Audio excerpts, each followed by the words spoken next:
The old masonry taxpayer fell into disrepair some matter of decades ago. The family business, having occupied it, saw the old man pass away, and the unimaginative sons never quite bore the torch with the same passion or ingenuity. Suffice to say, it was a slow and dying decay. The paint failed first upon the grand old sign that held on to the old man's name despite his passing. Whether it remained there as an ode to him, or because the lackluster sons had never bothered to change it, is unknown. The dust-blown parking lot was always empty, always barren, and howling of loneliness.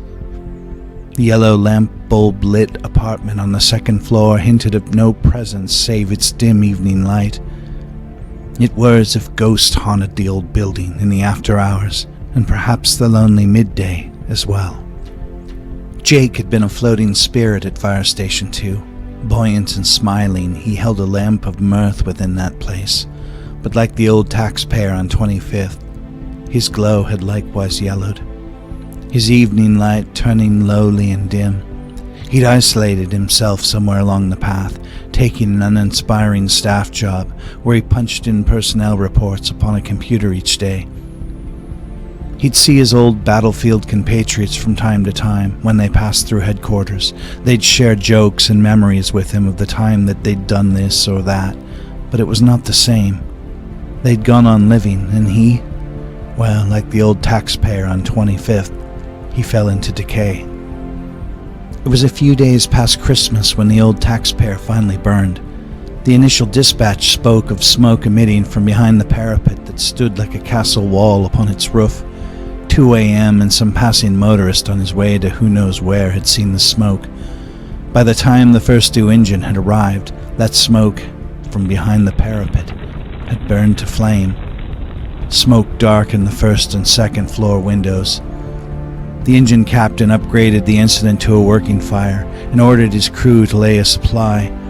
Flames had broken through the roof of the old inglorious building, and his eyes recognized the long fight ahead. Jake had not merely closed the blinds at work, it seemed.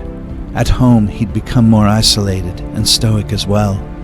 Distant and disconnected from his spouse, his grown children had ceased seeing his jovial daily internet messages. Their own lives had them busy, but had they paused to peer through those lonely late-night windows, they too would have seen smoke curling from within his brick-and-mortar facade. By the time the second two engine companies had arrived, flames had broken out the windows on the first floor. A steady pulse of fire emitted like a blowtorch, lighting up the parking lot beyond it.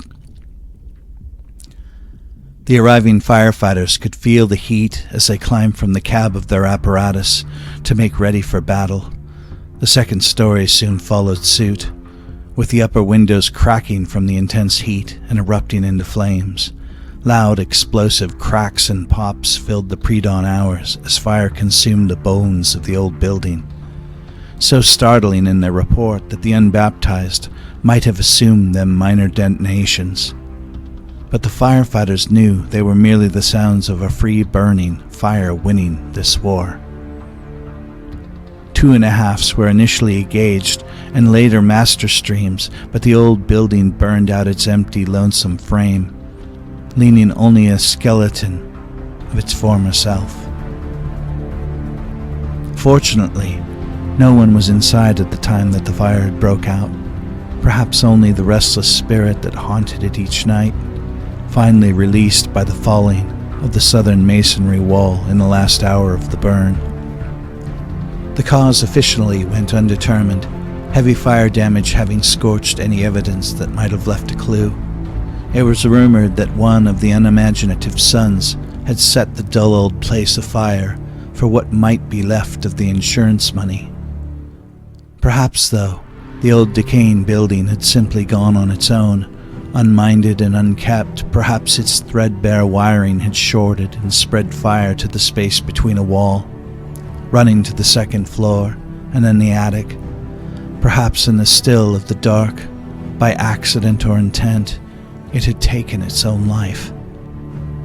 They found Jake the next morning, far off in a quiet place he'd gone hunting with his father as a youth, a place where he'd known happiness and adventure, a a quiet and still place, far removed and somehow now so terribly lonely.